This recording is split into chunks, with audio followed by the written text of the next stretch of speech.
Почитувани гледачи, добро вечер. Ова е емисијата Визави на програмата на канал Висо очи во очи со пратеникот од опозиционата ВМРО ДПМН Ели Панова.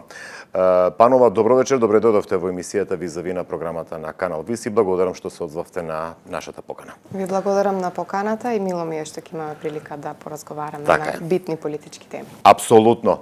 Теми кои што се во интерес на граѓаните.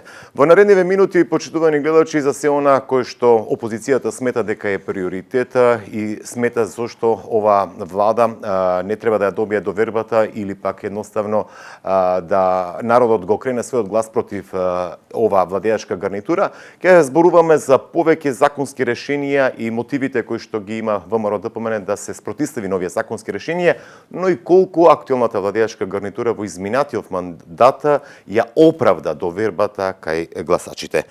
Панова, ако не се лажам, завчера беше расправата за интерпелација на Никола Димитров.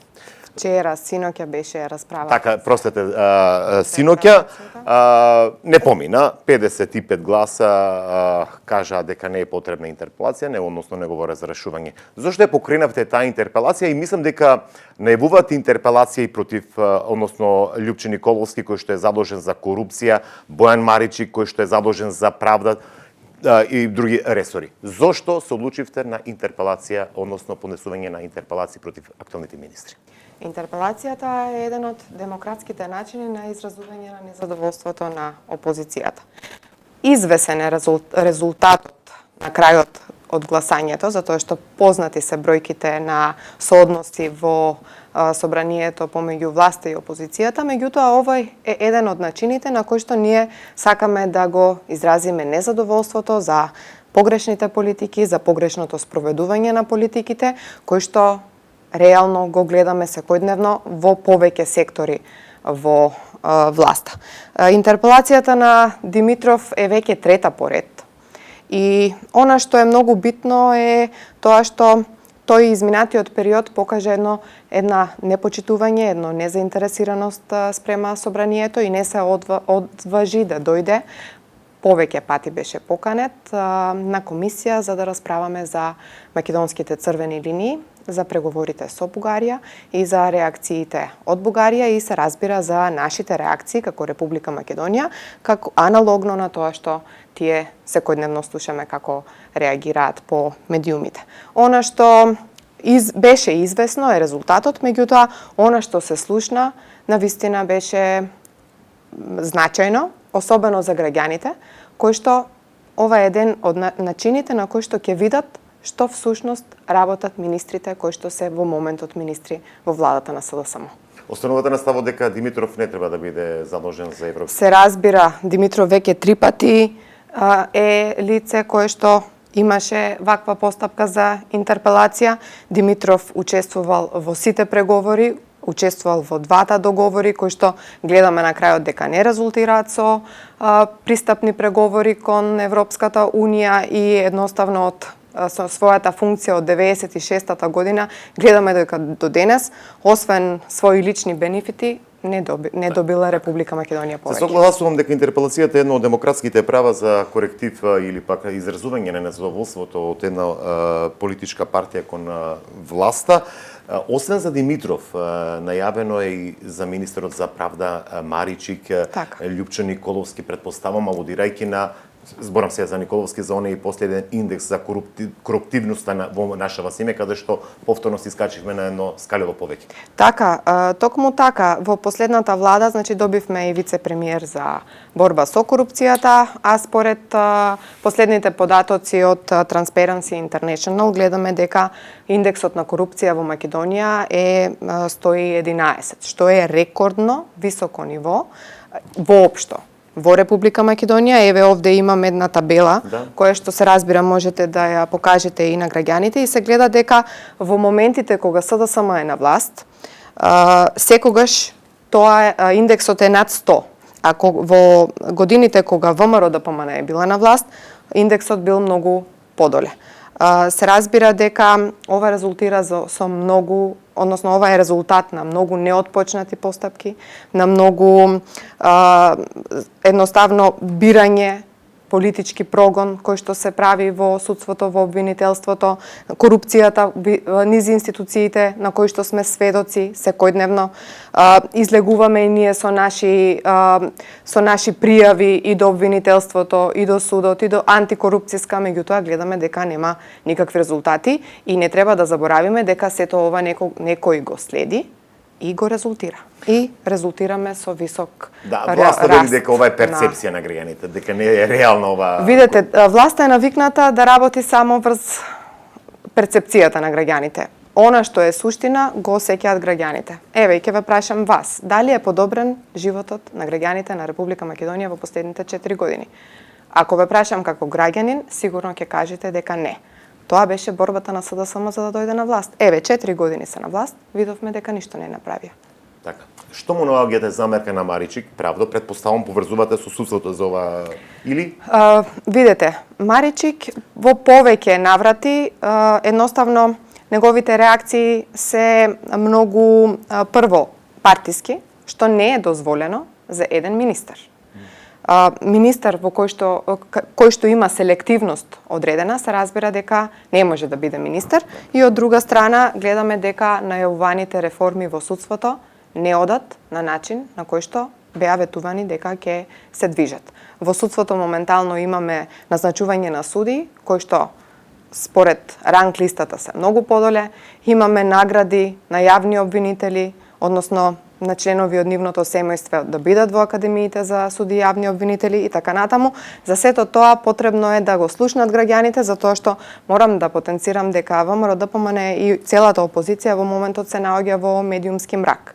Во моментот ние реагираме во собранието, зборуваме, меѓутоа не многу медиуми ја пренесуваат вистината онаква каква што е. И затоа се радувам на оваа прилика, затоа што еве и граѓаните на овој начин ќе можат да слушнат, да ги слушнат нашите ставови и аргументи во врска со политиката која што во моментот ја има. Панова, рековте дека, односно факт е, ова меѓународната организација дека е зголемено нивото на коруптивноста. Каде? Можете ли да конкретизирате? Предпоставам дека како опозиција предочувате на власта дека се случуваат коруптивни сделки. Спомнавте низ институциите, низ правосудните органи. Каде е најизразена таа? Видете, јас не можам детално да кажам. Имаше повеќе процеси, односно повеќе пријави од страна на ВМРО-ДПМН за одредени случувања во одредени институции. Имаше повеќе скандали за кои што не слушнавме дека постојат никакви разрешници. Тука се, например, скандалот за Ден Дончев, парите од рекет. Понатаму имаше случувања со Леонардо, аферата Леонардо, или гласањето за секоја секунда. И така натаму, ние поднесовме низа пријави и до јавното обвинителство, и до државниот, односно антикорупцијска комисија. И гледаме дека од сето ова апсолутно нема ништо. Од друга страна, деновиве разгледуваме извештаи кои што се задоцнети од 2019 година. Во собранието стигна извештаи и на Народниот правобранител и на Комисијата за антикорупцијска, каде што гледаме дека и самите тие кажуваат дека во последните години многу има реакција од страна на граѓаните дека им се нарушени основните човекови права. Во вакви ситуации ние сме ставени во едноставно единствениот начин на кој што можеме да реагираме е начините кои што демократијата ни ги дозволува. Тоа е, се разбира, интерпелација, едноставно јавноста да може да види што се случува во моментот во Македонија. Почитувани гледачи, вие следите емисијата Визави на програмата на канал Вис, очи во очи со Или Панова, пратеник од опозиционата ВМРО-ДПМН од Струмица. Донесен е законот за попис, првично е најавено дека би требало да се реализира во април, иако последниве денови слушаме дека председателот рече дека можно е 1, 2, 3 месеци и да се пролонгира, па премиерот кажа дека се согласен со можното такво. Паралелно опозиционата ВМРО-ДПМН, ако не се лажам, од вчера почна собирање на потписи за стопирање на овој закон. Зошто? Самите го дадовте одговорот на моето прашање. Доколку опозицијата не направеше притисок на власта дека преку собирање на потписи, кажување во јавноста дека и граѓаните не се задоволни од ваков еден закон за спроведување на попис, власта немаше да се одлучи, односно да почне да размислува за одложување на пописот. Сите аргументи кои што ние ги имавме во врска со овој закон, ги преточивме во амандмани. Имавме амандманска расправа во собранието, меѓутоа ниту еден од 26 амандмани не беа прифатени во врска со овој попис. Суштинско е дека ние нема да добиеме кредибилен попис и податоци кои што на нас ќе ни служат понатаму. Зошто како Република Македонија, која што е претендент кон Европската Унија, да не спроведеме попис каков што знаеме дека можеме, имаме капацитет. Нашите институции имаат податоци, имаме база на податоци. Значи во Република Македонија многу е едноставно дел од пописот да се спроведе електронски. Односно, податоците ги имаме, само треба да ги искористиме. И да, постојат одредени лица за кои што немаме податоци, за кои што можеме да отидеме на лице место, да провериме, меѓутоа се разбира не во ек на пандемија, кога луѓето се плашат за своето здравје, за да пуштат некој дома, да им влезе 30 минути, да попишуваат и плюс тоа. Во законот има одредени небулози, за кои што јавноста треба да знае. Да, повелите. Небулозите со овој закон е тоа што ќе влезе попишувачот дома, и вие можете да попишете пошироко семејство кое што не се наоѓа во Република Македонија, за кој што немате ниту никакви документи. Во исто време можете да попишете луѓе кои што во моментот не се наоѓаат во Република Македонија, ниту биле подолги години. И исто така, во исто време, значи овие граѓани треба да ги дадат податоците лични за вас, односно за сите тие други што ќе ги попишат во рамките на семејството. Односно во законот пишува, јас го носам и законот во себе, со себе. Законот за заштита на личните податоци. Се разбира, ама во друга е мојот аргумент, односно лице пишува лице на кого најмногу му се познати. Значи може да попише лице на кого најмногу му се познати. Кој е тоа лице? На кој што најмногу му се познати овие лица. Немаме дефиниции во овој закон. Значи, овој закон не е во согласност со европските регулативи, со Евростат, со насоките од Обединетите нации. Се додека ние немаме капацитет да го спроведеме сето ова што ни го налага европската регулатива, не можеме да веруваме дека еден ваков попис ќе биде спроведен онака како што е потребно. Од друга страна, морам да кажем дека сето тоа што има недоречености ствара сомнеш дека постојат одредени работи кои што ќе бидат направени по политички договор. Затоа често зборуваме. Попис ни е потребен, да, меѓутоа како статистичка операција, а не како политичка операција. Зошто, ако не е политичка операција, се потребни два врзани подписи на крајот од спроведената акција од страна на директорот на Државниот завод за статистика и од страна на неговиот заменик, кој што мора да биде од ДУИ. Колку што ве разбра, колку за гледачите, илустративно, доаѓа попишувачот кај мене, јас сум дома и јас можам од моје име за сите најблиски и оние кои што ми се надвор од државата да дадам, односно да ги попишам? Точно така. Недостасуваат многу работи во овој закон.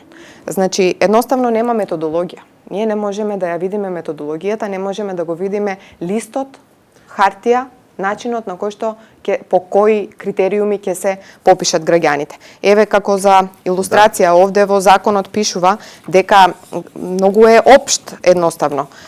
Пишува дека, само да го најдам, значи во член 10 за лицата кои што ќе се попишуваат, кои што ќе бидат опфатени со пописот, ќе се обезбедат податоци за географски карактеристики, демографски карактеристики, економски, образовни, миграцијски, етнички, културолошки, религиозни, инвалидитет, функционална попреченост. Каде се овде личните податоци? Од друга страна, каде е идентитетот, односно националноста? Недостасуваат работи кои што нужно е потребно да се променат. Ќе бидеме попишани над 3 милиони граѓани кои што се државјани, а пописот го правиме за да се преброи населението. Значи, оние кои што се овде во моментот во Република Македонија. Покренавте иницијатива собирање подписи. Зошто како пратеници не поднесовте ЕТЕ? предлог закон за поништување на овој закон, често пати владеачката вели па не мора да собираат потписи, нека поднесат доволно еден пратеник да поднесе предлог закон кој што Така е, меѓутоа, се додека македонската јавност не направи притисок врз власта да направи определени промени, дотогаш промените нема да се случат во ниту еден закон. Сведоци сме дека СДСМ, кога е на власт, практицира моќ. Едноставно, јас сум власт, го носам овој закон и ќе го спроведам истиот. Опозицијата поднесува и закони, поднесува и амандмани. Често истите не се ставени на дневен ред, ако се ставени на дневен ред, се прекинува седницата и истата не продолжува. Значи, ние можеме да поднесеме закон за укинување и тоа е неспорно. Тоа е наједноставен процес. Меѓутоа, многу е битно за власта да знае дека и граѓаните на Република Македонија не се спремни, односно не се согласни да бидат попишани на ваков начин. Пописот е многу битна статистичка операција која што ни е потребна. Убедена ли е Панова дека во април ќе имаме попис? Не, затоа што под притисок на јавноста видовме дека во текот на вчерашниот или завчерашниот ден председателот на државата излезе и рече дека можно е да се разговара. Дајте да седнеме на иста маса, да направиме. Јас на вистина се надевам дека ќе се одважат и дека ќе го слушнат народот заедно со опозицијата и дека ќе направиме едно законско решение во кое што ќе седнеме заедно како власт и опозиција. Истото ќе биде спроведено според прописите пропишани од Евростат, Обединетите нации, Европската унија, сето она што ни е наложено и истото кој ќе го спроведиме. Нека не биде сега. Дали имаме ние институции кои што се спремни за еден месец од сега да почнат со попишување? Каде се попишувачките одбори? Кои се лицата? Каде е методологијата? Ние не сме спремни како држава за еден месец од сега да го спроведеме пописот.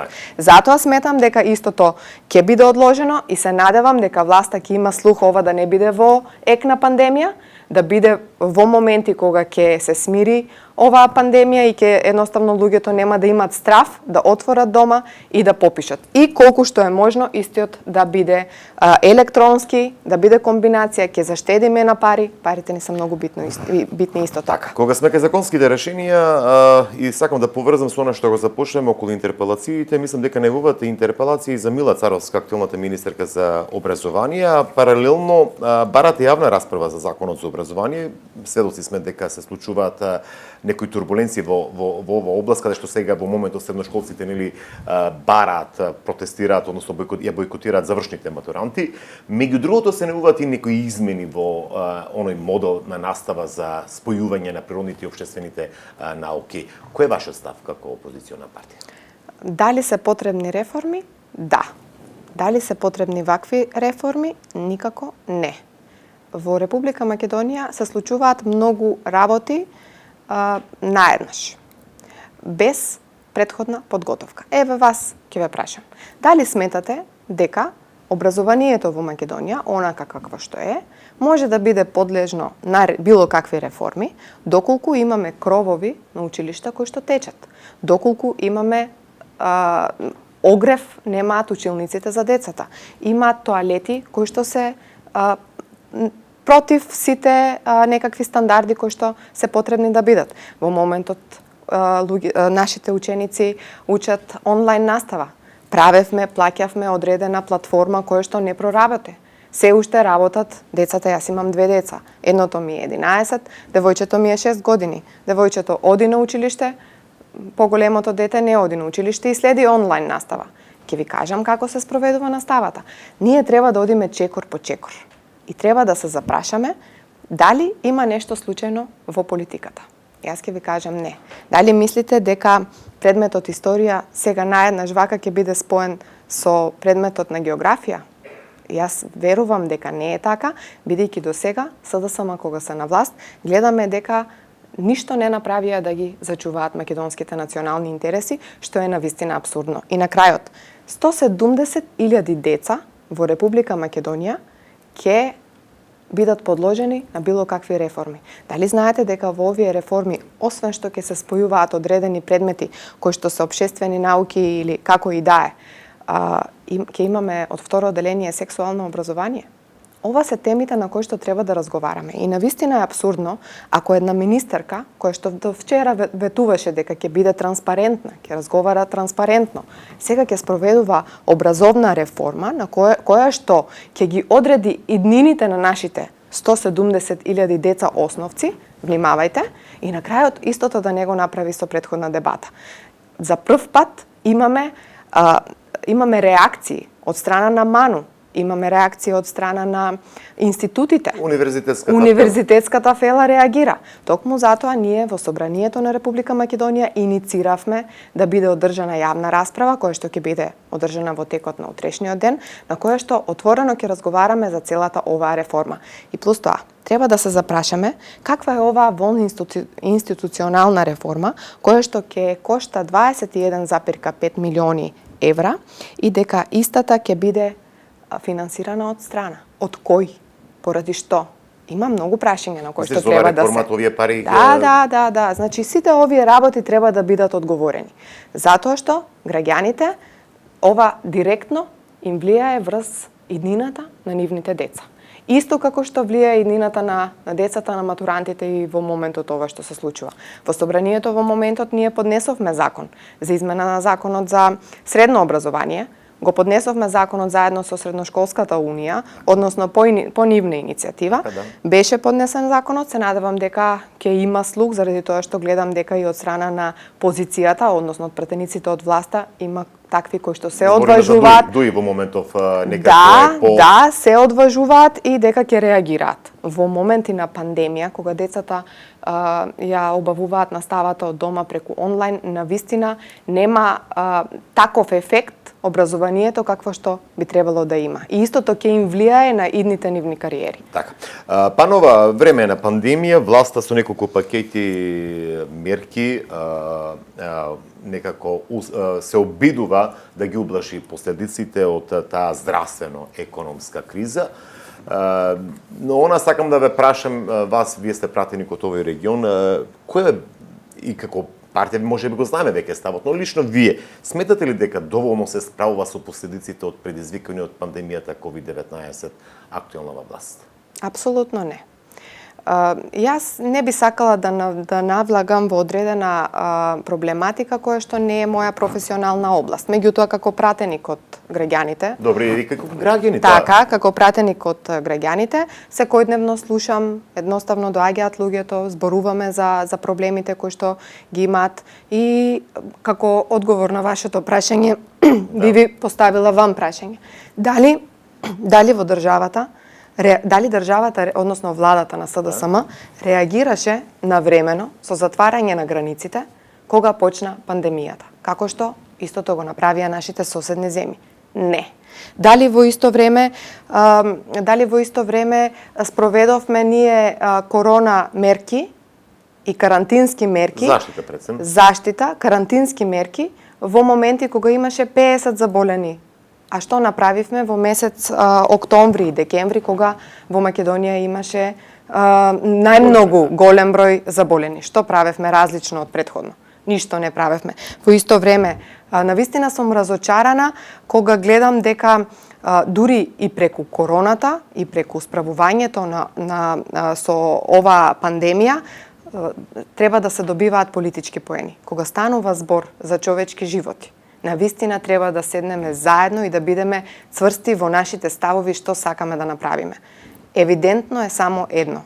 Не тестиравме навремено, не реагиравме навремено, поднесовме амандмани како опозиција и за бесплатни ПСР тестови и за вработување на целиот медицински персонал. Многу реакции од наша страна, многу притисок, ништо ефект заради тоа што доаѓаат од опозицијата. Ваква поларизација не смее да постои кога станува збор за човечки животи. Ова е лично мојот став. И на крајот, сега стигаме до вакцините. Дали знаете дека Република Македонија заедно со Црна Гора се единствените држави во кои што се уште не почнало вакцинирањето? државата е должна да обезбеди вакцини за оние кои што сакаат да се тестираат. И тоа да избере на начин да се вакцинираат. И тоа на начин на кој што истиот го спроведе Србија. Видовме дека најавуваат. Се уште ние не знаеме од каде ќе дојдат вакцините. Така е, заради тоа што владата не реагирала навремено. Замислете, во месец декември Еве јас ќе ви кажам, во месец декември на владина седница се отвара ова прашање за вакцините и се даваат насоки да се направат законски измени. Зошто пред неколку дена го донесовме законот за интервентниот увоз на лекови? Само пред неколку денови. И зошто владата, односно министерството, не ги направи овие законски измени, не го пушти овој закон уште тогаш, уште во декември? Зошто мораше сега пратеничка група составена од повеќе пратеници да го прават ова во собранието? За доцнето реагираме за сето она што не е во интерес на власта. Панова, но сепак на ова место, на ова позиција пред извесен период или пред 7 дена беше вашиот колега од владеачката СДСМ Костадинов и тој пак обвини дека ВМРО ДПМН кошише на законските решенија кои што се во интерес на граѓаните, спомнувајќи тука и овој закон за заем за изградба на модуларните болници, па законот за високо образование, законот за заем за изградба на откупно-дистрибутивен центар, при во неколку комисии, каде што ВМРО ДПМН имале своји председатели. Кој е овој вашиот став? Дали граѓаните на Република Македонија ме гласале мене или било кој пратеник од опозицијата за да крева два прсти? Или да крева црвено-жолто-зелено? Апсолутно, затоа ние не сме во собранието. Ние во собранието сме да ги разгледуваме сите законски решенија кои што ни се нудат од страна на власта и да поднесуваме наши. Кога гледаме дека не можеме да поднесуваме наши, гледаме да реагираме во актуелните закони кои што се поднесуваат во собранието. Сето она за кое што сметаме дека е од повисок интерес за граѓаните, апсолутно не кочиме. Апсолутно не кочиме. Бевме сведок на повеќе закони кои што се донесоа како за помошта, без разлика што различен е ставот за економските мерки на ВМРО ДПМН од економските мерки кои што ги нуди на СДСМ, доколку мислевме дека ова да ќе биде од одреден бенефит на граѓаните, немаше никакво кочење, законите беа донесени. Исто така еве на пример за семејното насилство и за насилството врз жените. Седнавме заедно, разговаравме, донесовме законско решение на кое што сите можеме да бидеме горди. Тоа значи дека можеме доколку сакаме. Само кога на дилетантски начин ќе се поднесат законски решенија со скриени мани и недоследности заради некои други X причини, немаме доверба. Затоа едноставно почнуваме да разгледуваме, да гледаме со недоверба на све и да поднесуваме амандмани кои што се надеваме дека ќе го подобрат одреден закон. Во моментот, во собранието на Република Македонија се наоѓаат закони со европско знаменце кои што не исполнуваат европска регулатива. Ова е заради скратената постапка и за скратениот начин на донесување на законите. И се разбира, имаат одредени предизборни ветувања, одредени работи кои што е потребно моментално на власта заради лични интереси. И морам да кажам дека ќе кочиме се додека нема диалог. Ние во собранието не сме за да креваме два прсти и да правиме кворум на владеачката партија СДСМ. Доколку сакат и доколку одреден закон е од заеднички интерес за граѓаните на Република Македонија, никогаш нема да кочиме, никогаш нема да спориме. Значи за она што е битно, нема спорење, нема кочење, за она што сметаме дека има скриени намери и е штетно, се разбира дека ќе поднесуваме амандмани, ќе гледаме да реагираме. Овде имам јас и повеќе податоци. Значи за такви деструктивни закони кои што во моментот се наоѓаат, во моментот се 14 закони со европско знаменце. За истото имаме реагирано и имаме доставено и писма до амбасадорот на делегацијата на Европската унија за да кажеме за злоупотребите кои што се случуваат во собранието и за злоупотребите на деловникот и за сите начини на кои што они пробуваат да вметнат закони. И спомнавте за одредени проекти кои што ете се за овој регион, а кои што власта вели дека за изградба на откупно-дистрибутивен центар овде во Струмица. За овој откупно-дистрибутивен центар ВМРО ДПМН, односно јас, заедно со другите пратеници од Струмица, поднесовме амандмани во буџетот за 2021 година. Доколку владата има пари за да обезбеди нови возила за одредени институции и за одредени министри, доколку има пари за, не знам, цвеќе, хортикултурно уредување, доколку има пари за нов мебел, нови привремени вработувања или какви и да се, и безусловни трошења на едноставно на непродуктивни трошоци, сметаме дека мора да има и за вакви капитални проекти, а не државата да се финансира, односно ваквите проекти да ги финансира повторно од задолжување. Верувајте, Република Македонија е над 60% задолжена во моментот. На нас не ни се потребни никакви дополнителни задолжувања, затоа што ние одиме кон грчкото сценарио, ако одиме со тој терк, гледате дека секој ден има одреден закон на кој што е потребно ново задолжување. Како опозиција сметаме дека ова во моментот не е потребно на начинот на кој што го нуди оваа власт. Околу капиталните проекти ќе зборуваме во продолжение. Почитувани гледачи, само подсетување дека ја следите вие емисијата Визави на програмата на канал Висе. Наши и ваш гостин е пратеникот од ВМРО ДПМН Ели Панова од Струмица. Зборавме, зашавме ова сега со проективе.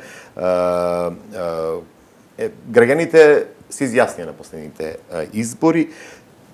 Предпоставам како пратеник од опозиционата ВМРО ДПМН дека ќе кажете да СДСМ и актуелната власт лошо работи.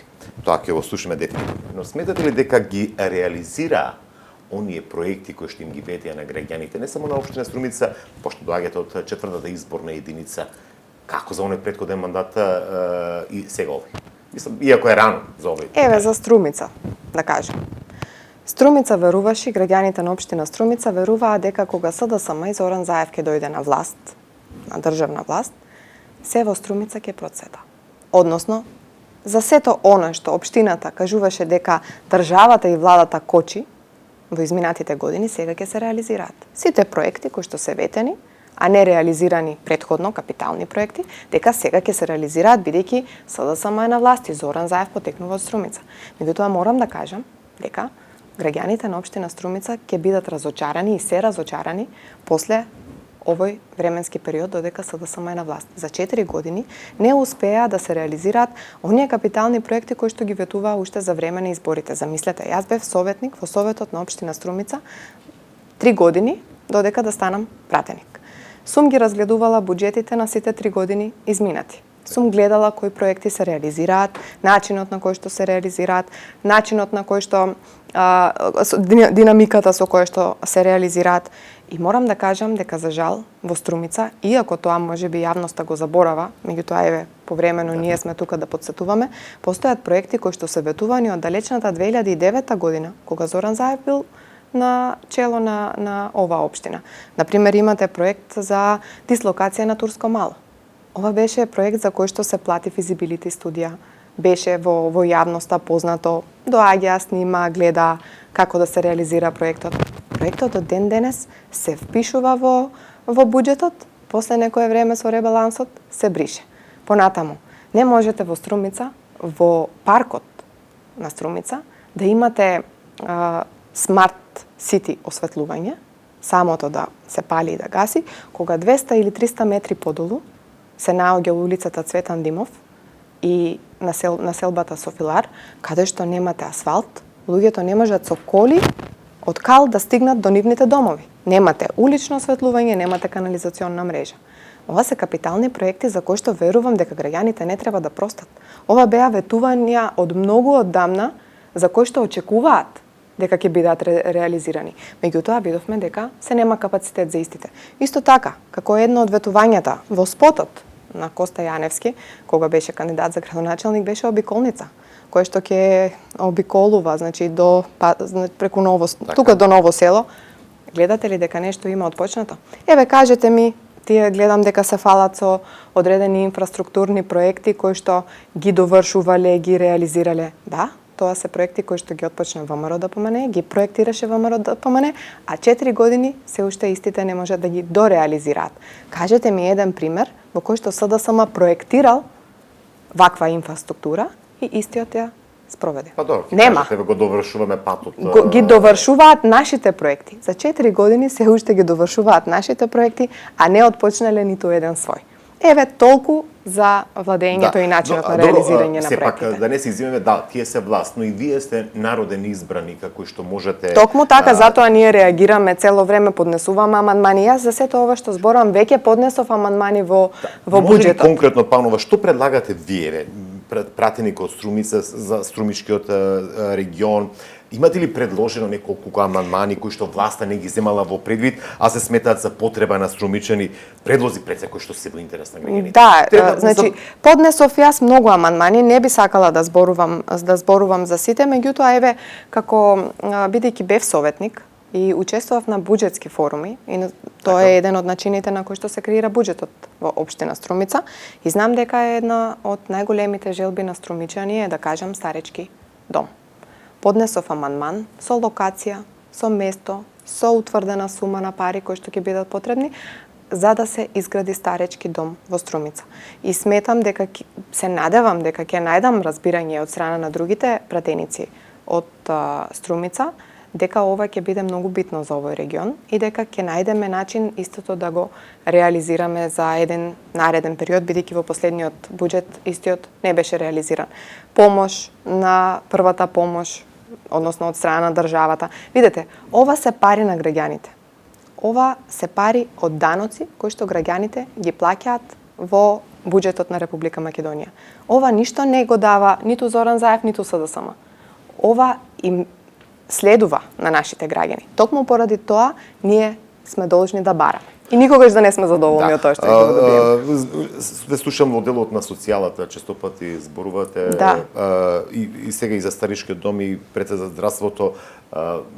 Ваш ли беше амандманот? Вистина е тоа дека предложивте амандман да се набават и нови амбулантни возила за кои што пак реагира и тогашниот раководство или тогашниот директор? Да, значи ние поднесовме амандман. Зошто не наоѓате консензус со колегите кои што ви се од овој регион за да сепак е во интерес? Не кажувам дека и колегите немаат волја. Се разбира дека потекнуваат од тука. На крајот ние после завршувањето на нашиот мандат мораме да се вратиме пак назад.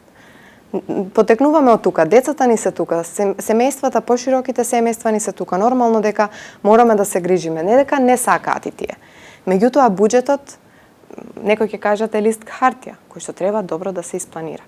И се разбира дека за сите проекти, може би не сега, меѓутоа за неколку години верувам дека ќе се смогнат сили за да се најдат средства.